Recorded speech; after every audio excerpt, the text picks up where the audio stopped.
Praise the Lord! Yahweh, Yahweh, Yahweh,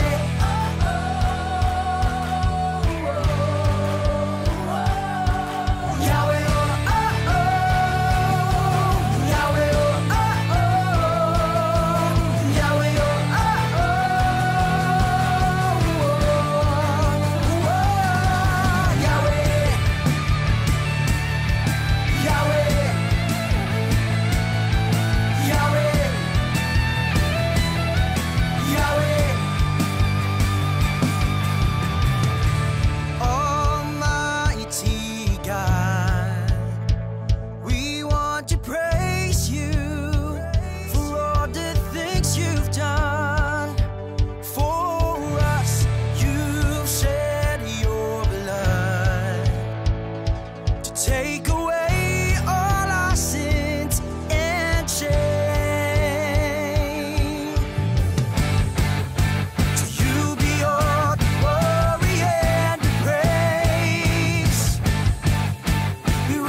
na naniniwala ang Diyos ay mabuti, pwede bang isayaw natin yan para sa Panginoon?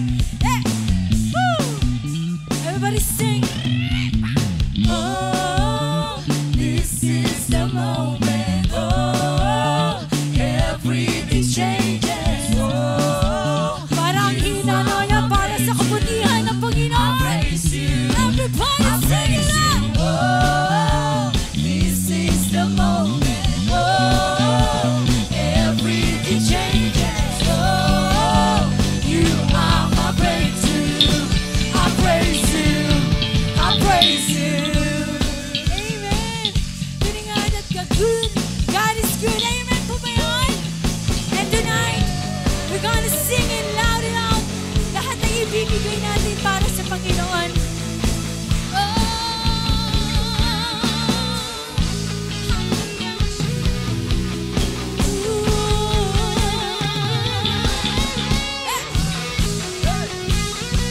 Pwede mo ba yung ihataw para pa sa Panginoon? Everybody sing! Because in our eyes, and outside, your love untamed is blazing out. The streets will go forever bright. Your glory is breaking. Everybody sing! You will never fade away. Your love is still the same. By my side is my light, shining to me every day. You will never fade away. Your love is still the same. By my side is my light, shining to me every day. Oh, oh, oh, oh, oh, oh, oh, oh, oh, oh,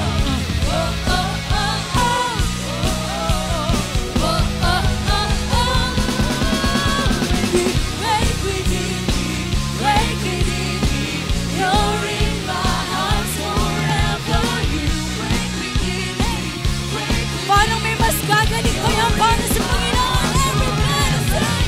Wake within me, wake within me. You're in my heart forever. You wake within me, wake within me. You're in my heart forever.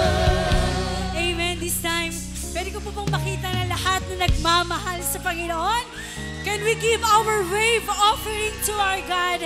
Hallelujah. Pwede ba natin sabay-sabay awitin to at sabihin sa Panginoon, yes, God. Forever, forever, forever, in your love.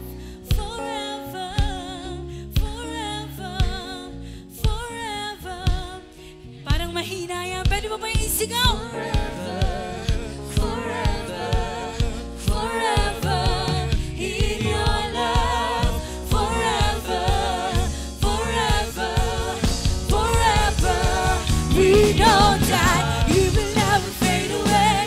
Your love is still the same. By my side in my life, shining to me every day. You will never fade away. Your love is still the same. By my side in my life, shining to me every day. Oh, oh, oh, oh, oh, oh, oh, oh, oh, oh, oh. Everybody say it aloud! When you wake within me, wake within me, you're in my heart forever. You wake within me, wake within me, you're in my heart forever. You wake within me, wake within me, you're in my heart forever. You wake within me, wake within me, you're in my heart forever. Hallelujah. You're in my heart forever, oh God.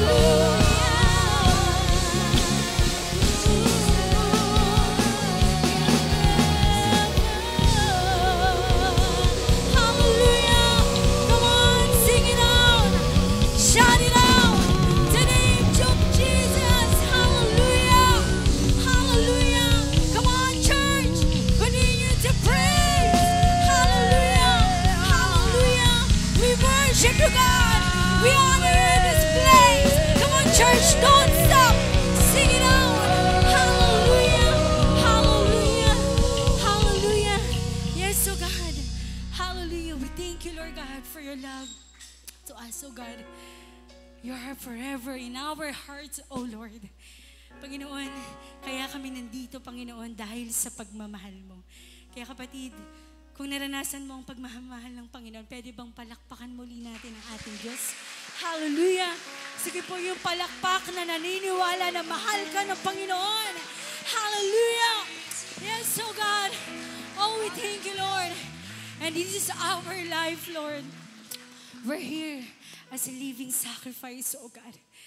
And Lord, gusto namin, Panginoon, na ialay sa iyo ang aming mga buhay, Panginoon. Dahil sa pagmamahal mo, oh God, nandito kami, Panginoon, at nananatili, oh God. Kaya kapatid, kung ano man ang iyong pinagdaraanan, this is the Lord word for today. Sabi niya in Psalms 51:16-17, you do not desire a sacrifice or I would offer one. You do not want a burnt offering. Ito po yung gusto ng Panginoon. The sacrifice you desire is a broken spirit. Sino po dito yung broken ngayon? Pwede po bang pataas yung kamay? Yung meron kang pinagdaraanan, yung parang, Lord, ito ako eh. Nandito ako ngayon parang naguguluhan. But I want to offer my life with you. Gusto kong ibigay yung buhay ko para sa'yo. Because the sacrifice you desire is a broken spirit, and you will not reject a broken and repentant heart, oh God. Ang gusto ng Panginoon yung pusong mapagpakumbaba, kapatid. Kung gusto mong maranasan ang presensya ng Panginoon, kung gusto mong maranasan ang pagkilos ng Panginoon, patuloy mong sambahin ang ating Diyos. Hallelujah. Come on, open your mouth and feel the presence of God in this place. Oh, come on, sing it out. Come on, church, open your mouth and welcome the Holy Spirit. Oh, Jesus. Yes, God.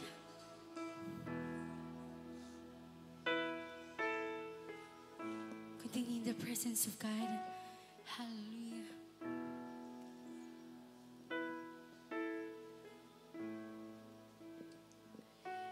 The altar's where you meet us. Take me there, take me there. If what you need is just an offering, it's right here. My life is here, and I'll be a living sacrifice for you. You're a fire, the refiner. I wanna be consumed.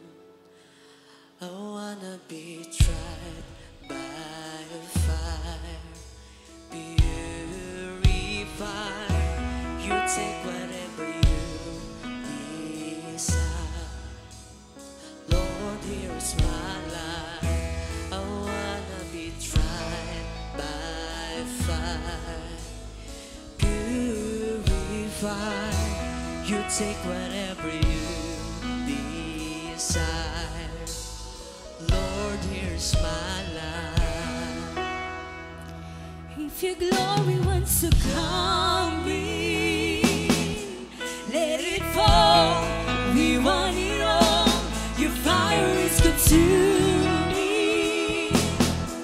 Fill this place, set it ablaze, and I'll be a living sacrifice for you. You're the fire, the refiner. I wanna be consumed. I wanna be tried by fire. Purify. You take whatever you desire. Lord, is my life. I wanna be tried by fire. Purify. You take whatever you desire. Lord, is my life. So clean my hands, beautify my heart. I wanna burn for you, only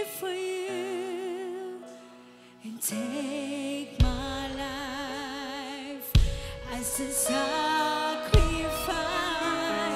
I wanna burn for you,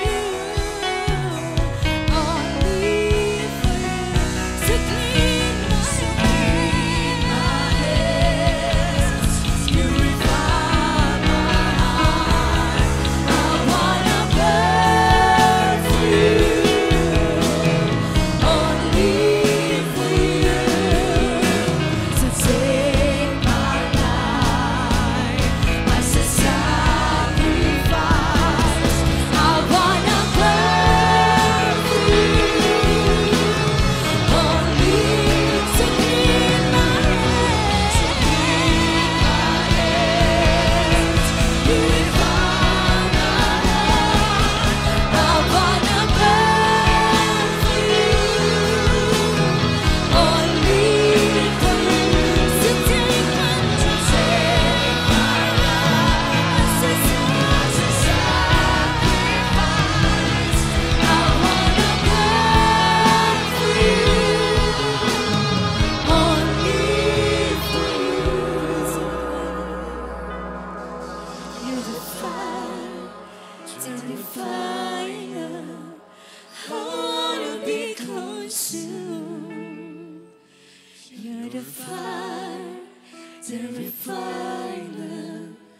I wanna be consumed. I wanna be tried by fire. Purify. You take whatever you desire. Lord, here's my life. I wanna be tried by fire. Purify. You take whatever you desire. Lord, here's my life. Burn me beautiful, burn me lovely, burn me righteous, burn me holy, burn me beautiful, burn me lovely, burn me righteous, burn me holy, burn me beautiful, burn me lovely, burn me righteous. I wanna be tried by fire. Purify. You take whatever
thank you for your awesome presence, oh God. You are great, Lord. You are faithful, oh God. We thank you, Lord, for the privilege of worship, oh God. And we want to live with you, oh God. Panginoon, Lord, lahat ng aming ginagawa ay para lamang sa iyo, Panginoon. And we thank you, Lord God, for your love to us, Panginoon. Kaya, Panginoon, sa inyo namin, Lord, po binabalik ang aming papuri at pasasalamat sa tanging pangalan ni Jesus. Amen and amen. Are you ready to praise the Lord? Yahweh, Yahweh, Yahweh, Yahweh,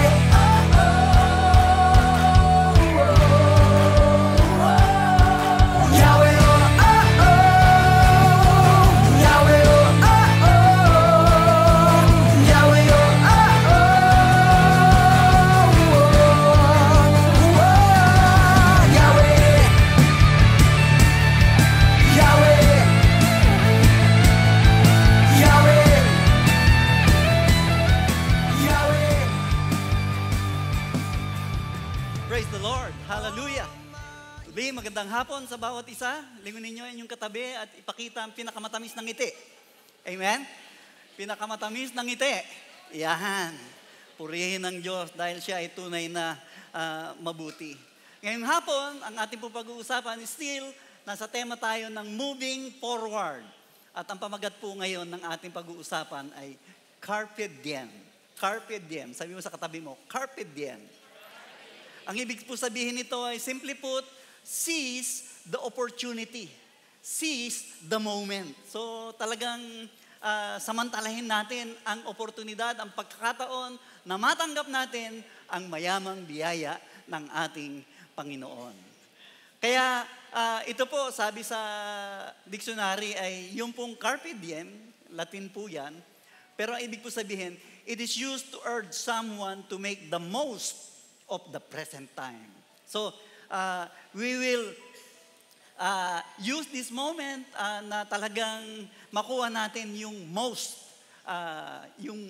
the most opportunity ng moment na ito sa pamamagitan ng mensahe ng ating Panginoon. Kasi pinalalahanan tayo ni Apostol Pablo that we should be careful. Maging maingat tayo sa ating pamumuhay dahil sabi niya, be very careful then how you live. Maging maingat ka kung paano ka namumuhay. Sabi po dito, not as unwise, but as wise. Lingunin mo katabi mo dahil mukhang wise yan. Amen? Wise po tayo sa harapan ng ating Panginoon, making the most of every opportunity. Yun po yung carpe diem. Making the most of every opportunity because the days are evil. Ang panahon po ay pasama ng pasama.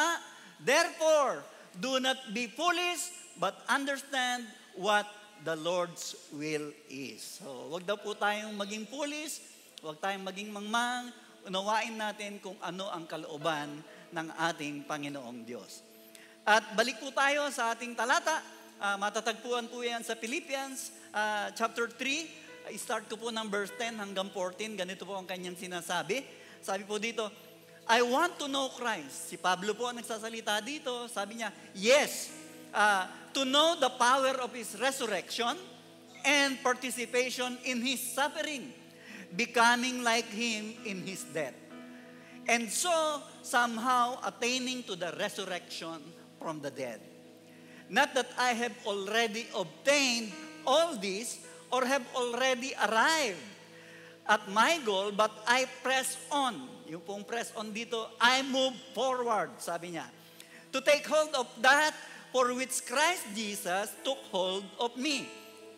Brothers and sisters, I do not consider myself to have taken hold of it. Mga kapatid, sabi ni Pablo, hindi pa niya inaangkin na nakuha niya na lahat.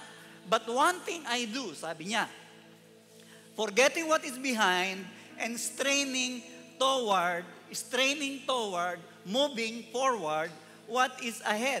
I press on toward the goal. So makapansin natin, maraming moving forward dito si Apostol Pablo.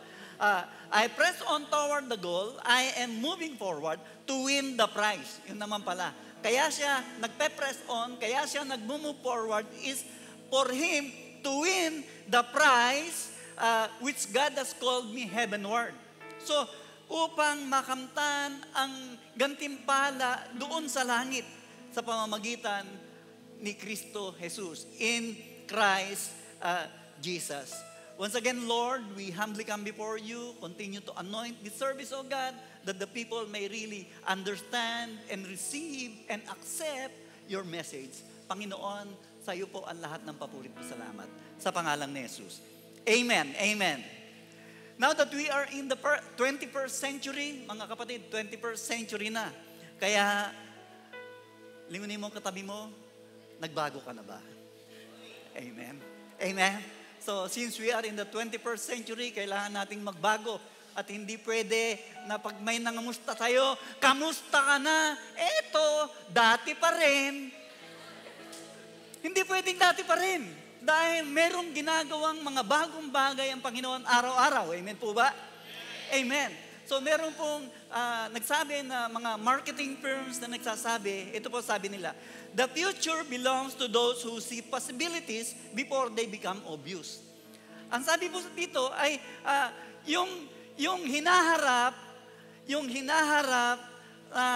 ay it belongs to those who see possibilities, to those who see opportunities. Why? Before they become obvious. Iba na talaga yung mauna. Pag nag-ride man sila sa bandwagon, mauna ka na, kumita ka na, marami ka nang nagawa, sila nag-uumpisa pa lang. So, makikita po natin, the fact of the matter is that the church, tayo po, bilang isang iglesia, has many opportunities before us. Napakarami ng ating opportunity and we must take advantage. Kailangan po tayo mag-take advantage of them and make something of them. Kaya muli po, tayo pinalalahanan ni Apostol Pablo, sabi ko kanina na maging maingat tayo sa ating pamumuhay. Maging wais tayo. Huwag tayong maging mangmang, sabi ni Apostol Paul. Making most of the opportunity. Yun po yung tema natin ngayong hapong ito, Carpe Diem. At sa pag-aaral po natin ito, ano po ba ang sinasabi ng Biblia tungkol sa opportunity? And sabi po ni Warren Buffett, sabi niya, something is sitting in the shade today because someone planted a tree a long time ago. So, kaya ka nakakatanggap ng lilim ng puno sa isang puno is because somebody planted the tree. And same with this church, and I'm so blessed na mayroong nag-umpisa ng church na ito at I honor them because sila yung nagpagal, sila yung naghirap, sila yung nag-suffer, at sila ang nagtiyaga upang ang iglesyang ito ay patuloy na mamayagpag. Amen?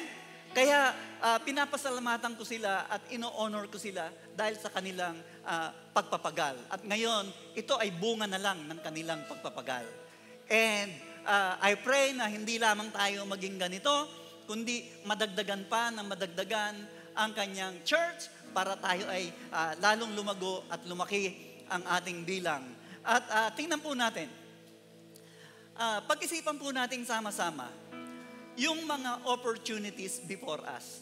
As a church, as an individual follower of our Lord Jesus Christ.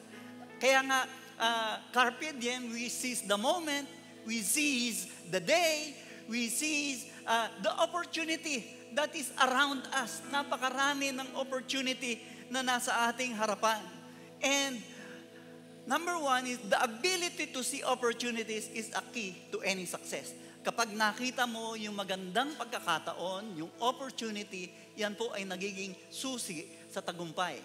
Nabanggit ko kanina habang binabasa natin ang salita ng Panginoon sa aklat ng Pilipos, nakita po natin kung paano si Apostol Pablo ay lagi siyang nag-move forward. I press on.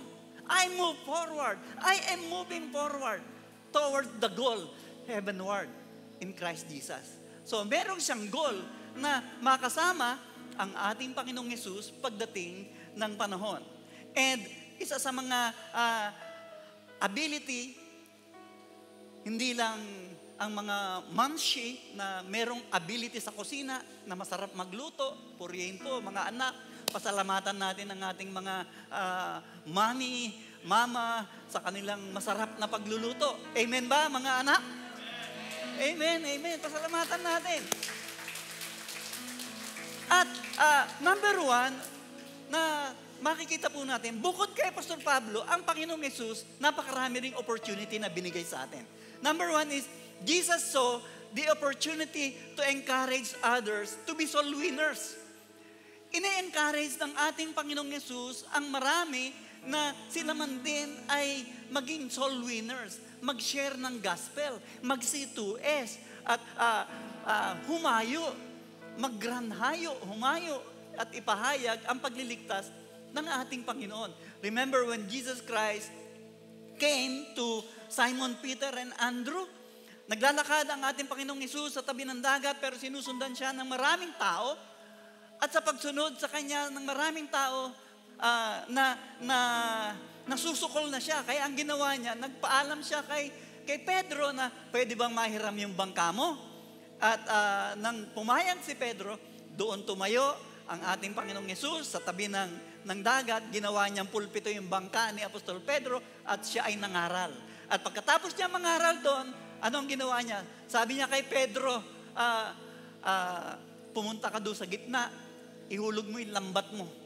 Sabi ni Pedro, pero Panginoon, magdamag kaming ng isda, wala kaming nahuli. Siguro, pero dahil sinabi mo, sabi ni Apostol Pablo, susundin ko. Yun na may maganda kay Pedro. Dahil sinabi mo, Panginoon, susunod ako. Bagamat against sa kanyang kalooban, dahil remember that Peter was a professional fisherman. And being a professional fisherman, alam niya kung kailan merong isda doon sa dagat.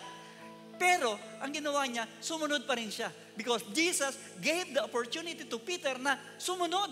At sa kanyang pagsunod, nang ilaglag nila yung lambat, nakahuli sila ng maraming isda.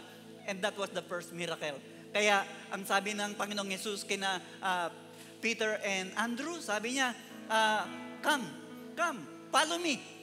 And I will make you fishers of men. Hindi na isda ang iisdain nyo, mga kaluluwa na ang inyong iisdain. Kaya, that was an opportunity for Peter and Andrew to follow Jesus. Pangalawa na makikita natin, Jesus took the opportunity to teach. Isang araw ng Sabat, nagpunta siya doon sa sinagoga, at marami ang nakarinig sa kanya, and they were amazed. Sinasabi nila, sino ba to? Bakit ganito magturo? Bakit lalim ng kanyang itinuturo? At they were amazed. Namangha sila sa dunong at galing ng ating Panginoong Yesus. Sabi sa Mark 6:2, when the Sabbath came, he began to teach in the synagogue, and many who heard him were amazed. Nakakamangha na magturo ang ating Panginoong Yesus.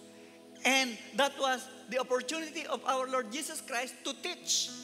And also, Jesus saw the opportunity to help those in need. Nang nangangaral ang ating Panginoon Kristo, inabot na sila ng hapon doon sa ilang, at tinanong siya ng kanyang mga alagad, Panginoon, ano gagawin natin? Hindi natin mapapakain lahat ito. Pauwi na lang natin. Kung uuwi naman sila, baka manlupay-pay sila. Sa daan pa lang, mahilo na itong mga to. At kaya, ano ang ginawa ng Panginoon? Nang makita ni Pedro, yung bata na may 5 tinapay at 2 isda, then came the miracle. So opportunity again for our Lord Jesus Christ to show who He is. Kung gaano kadakila ang ating Panginoong Jesucristo. At kumain ang 5,000 katao, hindi pa kasama ang mga bata at ang mga kababaihan. That's how great our Lord is. Palakpakan po natin ang ating Lord. Hallelujah! And not only that, mga kapatid, Jesus took the opportunity to help the blind see or to heal people. Remember blind Bartimaeus? Nang dumadaan ang Panginoon papuntang Jericho, na ulinigan ni Bartimaeus bulag, sabi niya, dadaan ang ating Panginoon Kristo. Ano ang ginawa ni Bartimaeus? Nang parating na ang grupo ng ating Panginoong Hesus. Sabi ni Bartimeo, Panginoon, Jesus, anak ni David, mahabag ka po sa akin. Alam niyo po, iniisip ko, parang kung ako si Bartimeo, anong klaseng sigaw ang gagawin mo para marinig ka ng Panginoon na parating na kasama ang mga alagad? And sabi ng mga tao, tumahimik ka. Dadaan ang Panginoon, tumahimik ka. Pero, mas lalo niya nilakasan ang kanyang tinig. Sabi niya, Jesus, anak ni David, mahabag ka po sa akin. And napukaw ang atensyon ng ating Panginoong Jesus at sabi ng ating Panginoong Jesus, tawagin si Bartimeo yung bulag. At tinanong ng ating Panginoong Jesus, Bartimeo, anong gusto mo? Bakit mo ako tinawag? Ang sabi ni Bartimeo, gusto ko pong makakita. Ano sabi ng ating Panginoon? Dahil sa iyong pananampalataya, ikaw ay magaling na. At si Bartimeo ay nakakita. You see, ang Panginoong Yesus ay napakaraming oportunidad ang ibinibigay sa atin para tayo ay gumaling dahil siya ang dakilang manggagamot. And remember yung babaeng inaagasan ng dugo for 12 years? Ano ba meron doon? Grabe ang pananampalataya ng babaeng ito.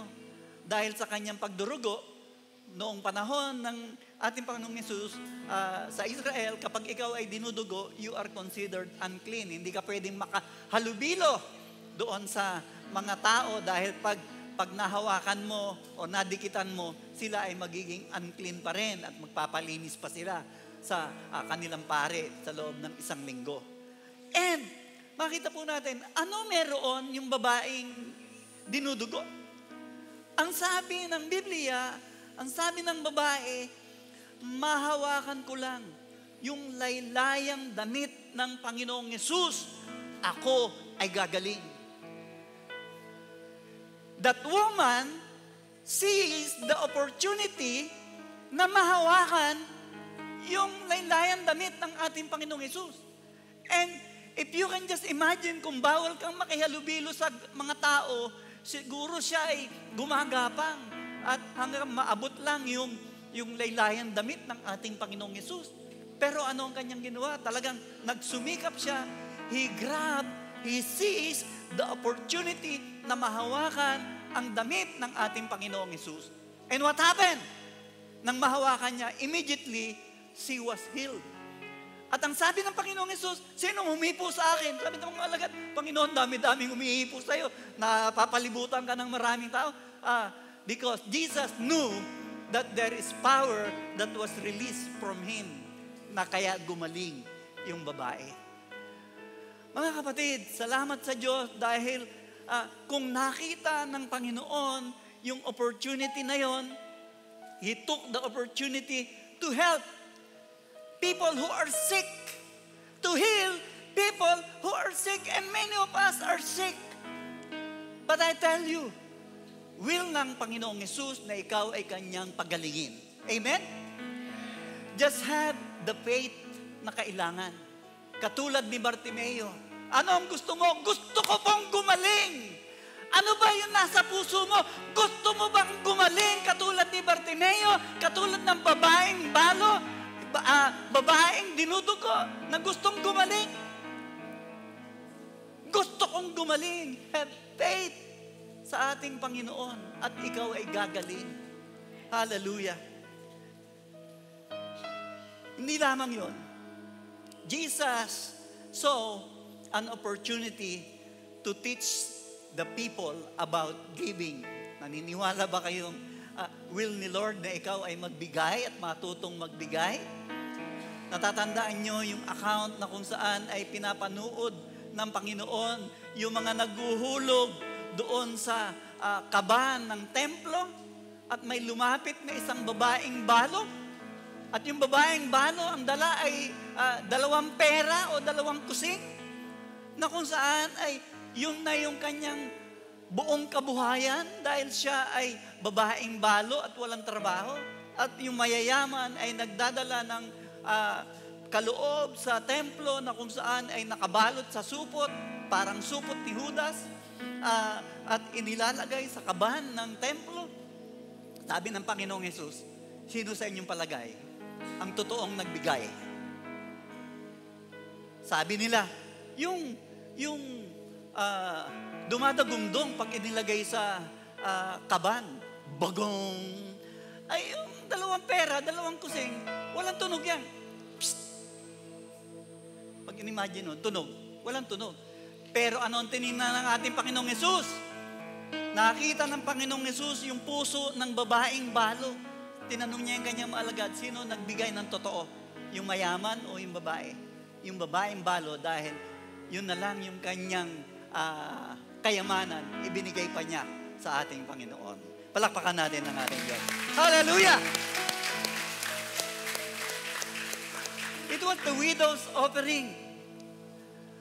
And Jesus taught the disciples to open their eyes. Hindi lang yung physical eyes ang bubuksan, kundi bubuksan ang puso, bubuksan ang isipan, na makita kung ano ang mga opportunities, to seize the opportunities surrounding them. Kaya makikita natin, sabi ni Jesus sa John 4, sabi po ni Jesus, I tell you, sabi niya sa kanya mga alagad, open your eyes and look at the fields. They are ready for the harvest. Tingnan niyo ang bukid. Hinog na ang anihin at kulang ang mga ani. That's why God is calling us. God is calling you. Na sumama tayo sa anihan ng kaluluwa. Amen? Every one of us, no one is exempted. Tayo lahat hahayo at makikiani doon sa napakalaking anihin ng mga kaluluwa dahil ikaw, ako, tayong lahat ay tinatawag ng Panginoon na dalhin natin sa kaharian ng Diyos yung mga kaluluwang ang tungo ay sa kaparusahang walang hanggan. Yung po yung panawagan ng Diyos sa atin.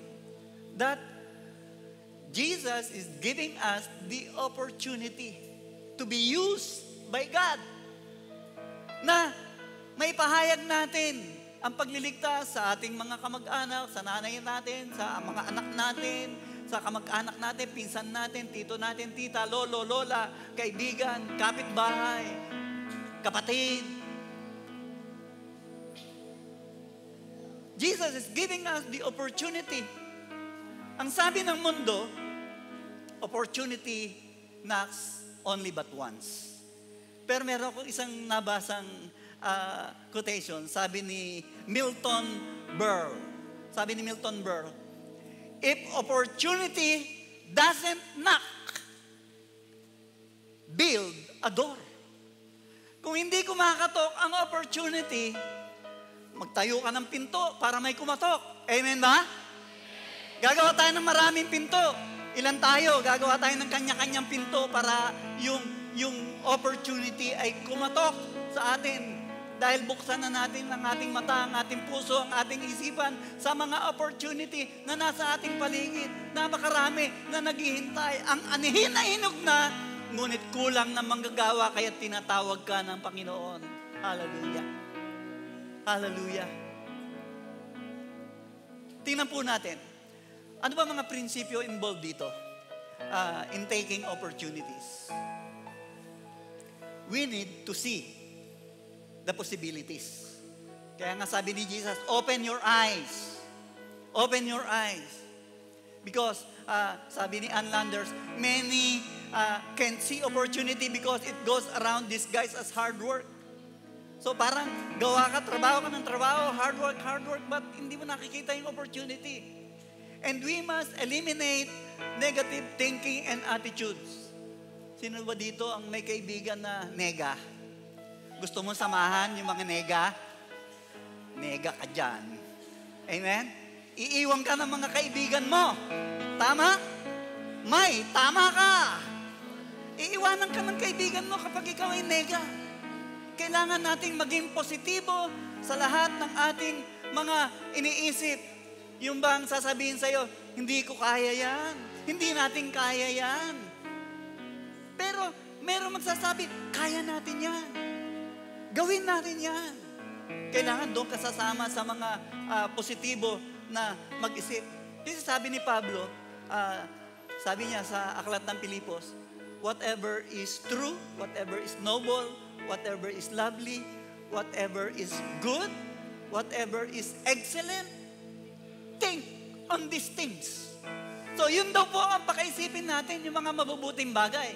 Kaya hindi yung mga negatibo at masasamang bagay. Kaya may pagkakataon ka pa, carpe diem. May pagkakataon ka pa, naiwan mo yung kaibigan mo nega. Iwan mo ba? Hindi, love ko yun.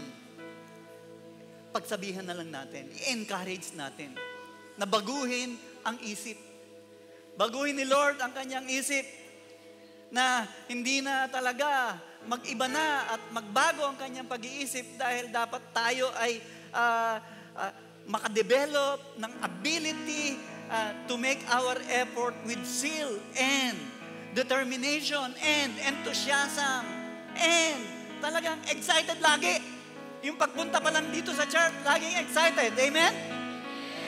Sino po excited? Amen? Wow, lalo lumalakas. Sino excited? Amen! Amen! Dapat lagi tayo excited. Dahil alam natin na kung saan ay dapat na tayong mag-iba at magbago ng ating pag-iisip. Why? Bakit kailangan nating mag-iba ng pag-iisip? I-work out natin yung gusto ko, I want to. Sabi ni Paul, sabi niya, therefore, my dear brothers and sisters, brethren, I beseech you, parang namamanhik ako sa inyo, mga kapatid. Sabi niya, let nothing move you. Huwag tayong basta-basta patitinag. Hindi tayo patitinag. Always give yourselves fully to the work of the Lord. Kaya ka nandito. Kaya tayo nagsisipag sa gawain ng Panginoon. Gusto nating ibigay ang ating sarili sa ating Panginoon. Gusto nating paglingkuran ang ating Panginoon at all cost. Sabi niya, because you know that your labor in the Lord is not in vain. Walang nasasayang. Sa pagpapagal mo para sa Panginoon, sa pagsimba mo, walang nasasayang dahil ikaw ay pinagpapala ng Lord, nakakarinig ka ng mga katotohanan mula sa kanyang mga salita at sa mga mensahe na ating natatanggap na mag-a-uplift ng iyong kaluluwa, ng iyong spiritual life na ikaw ay patuloy na tumatag at tumibay sa pangalan ng ating Panginoon. Amen? Amen. And we must be willing to sacrifice. Ito ang pinakamahirap eh. Sa buhay ng isang Kristiyano, ito yung isang mahirap. Are you willing to sacrifice something greater para sa Diyos? Sino po dito ang nag-sacrifice na para sa ating Panginoon? Kumonti na lang, ano? Kailangan kasi nating mag-sacrifice. Ang paalala sa ating ni Apostol Pablo, sabi niya, therefore, I urge you, sabi ni Paul, ako ay namamanhik sa inyo, I beseech you. Sabi niya, brothers and sisters, in view of God's mercy, sa yaman ng habak ng Diyos, namamanhik ako sa inyo. Sabi niya, to offer your bodies as a living sacrifice, ialay ninyo ang inyong katawan bilang handog na buhay, haing buhay, para sa Diyos, banal at kaaya-aya sa Diyos. Ano daw iahandog? Katawan. Ating katawan. Bilang sacrifice. Dahil ito ay banal at kaaya-aya sa Diyos. And this is your true and proper worship. Ito yung karampatan, yung pagsamba. Yung ibigay mo ang buhay mo para sa Diyos. Hallelujah! Amen! Sige po, palakpakan natin ang ating Panginoon. Hallelujah! Alam niyo po, napakaraming oportunidad nasa paligid lang. Hindi lang nating nakikita. Opportunities before us. may isang preacher na nagsabi, sabi niya, the evangelistic harvest is always urgent. Tama siya because si Lord mismo ang nagsabi, look at the fields, it's ready for harvest. Sabi niya, the destiny of men and of nations is always being decided. Correct siya. Every generation is strategic. We are not responsible for the past generation. Tama naman, hindi tayo responsable sa past generation. Sa future generation, partly, tayo ay responsible. Sabi po dito, we are not responsible for the past generation and we cannot bear full responsibility for the next one.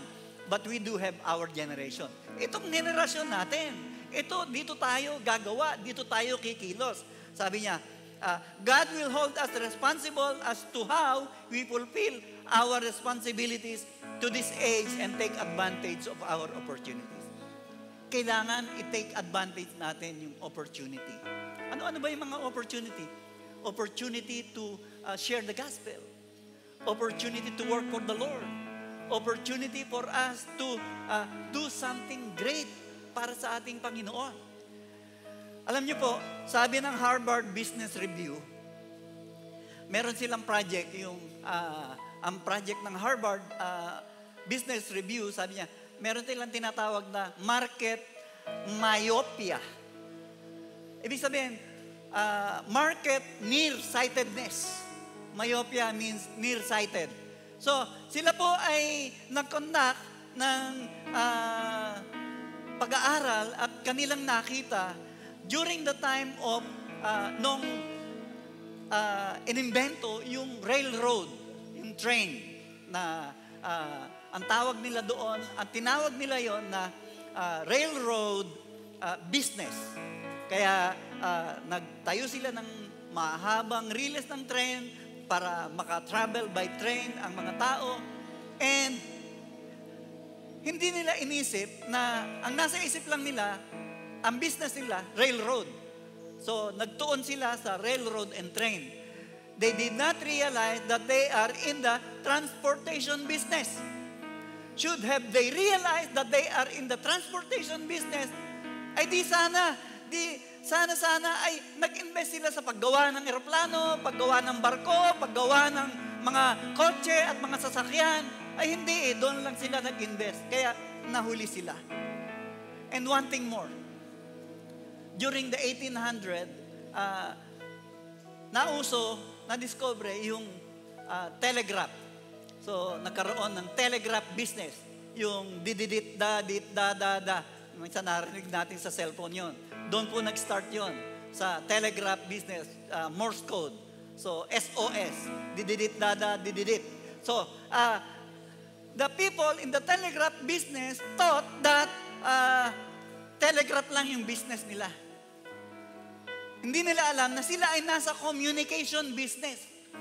Should they know that they are in the communication business during those times, ibinebenta yung patent ng telepono dahil na-invento na yung telepono. Ibinebenta sa kanila ng 40,000. Hindi nila nakita yon. And should they have seen it, ay di sana mas lalong umunlad yung kanilang telegraph business. Because sa communication, maraming sanga-sanga. Simpleng example lang yan, yung during Nokia days. 3210, 3110, 5210. Proud na tayo kapag tayo may cellphone na gano'n. Nabutang namin yon. Mga edad namin, nabutang namin. Yung mga kabataan siguro hindi na. Pag may cellphone kang 3210, in ka sa crowd. And then came yung mga smartphone. Ang ginawa ng Nokia, hindi. Kontento na kami dito sa maraming iba't ibang model. Ang gaganda ng model ng Nokia noong araw eh. Hindi sila nag-invest masyado doon sa advanced technology na smartphone. Ano ang nangyari? Na-take over sila ng iPhone, ng Samsung, ng Hyundai, and ano-ano pang mga kumpanya. Ngayon, naghahabol sila na maka-cope up sa kanilang business. So, mga kapatid, anong aral ang ibinibigay nito sa atin? Do you know what business you are with? What business am I in? Tanungin natin ang ating sarili. Anong negosyo meron ka? Amen? And as a church, what business are we in? Tanungin natin bilang church na tayo ay kapulungan ng mga mananampalataya. Ano bang business natin? I tell you, hindi po ito business na katulad ng pangsanglibutan. Ang business po natin, we are in the business of saving souls and building up God's kingdom. Yan po yung business natin. Magligtas ng kaluluwa. That's our business. That is the church business. Magligtas ng kaluluwa. Gamitin tayong instrumento ng Diyos bilang pagpapala na magpahayag ng pagliligtas ng Diyos sa buhay ng ibang tao. Amen po ba yan? Upang ang kaharian ng Diyos ay matatag ng matatag. Amen. Amen. Kaya, does this church, or do you know what business are we in? Again, ang sagot nga dyan ay we are in the soul-saving business. We are in the soul-saving business. Kaya ang question dyan ay, will you seize the moment? Carpe diem. Will you seize the moment? Ayan na. Andyan na yung opportunity. Ikagrab mo ba yung opportunity na yan? Carpe diem. Hallelujah.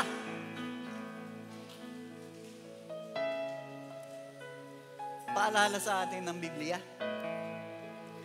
The fruit of the righteous is the tree of life. And he who wins souls is wise. Yung nagwi-win ng kaluluwa, wise, marunong. Ang Biblia po ang may sabi niyan. Kaya I see a lot of people who are wise. Amen? Palakpakan natin ang ating Panginoon. You are wise people. At gusto ko makasama yung mga wise people. Bakit sila nagiging wise? Walang humpay ang pag-abot nila sa mga tao na nangangailangan ng pagliligtas ng Diyos. Palakpakan natin ang ating Panginoon. Hallelujah! Woo! Will you seize the moment? Isi-seize mo ba ang pagkakataong ito? Sasamantalahin mo ba ang pagkakataong ito na ikaw ay gamitin ng Panginoon? Amen. Upang makakilala ang maraming tao sa pagliligtas ng ating Panginoong Yesus? Will you seize the moment to be healed? Jesus saw the opportunity, and His opportunity, He is giving unto us na manalig ka sa Diyos dahil pagagalingin ka ng Panginoon. I-seize natin ang opportunity. And let us seize the opportunity na maging pagpapala sa ating kapwa. Pwede po ba maaniyahan ng bawat isa na tumayo?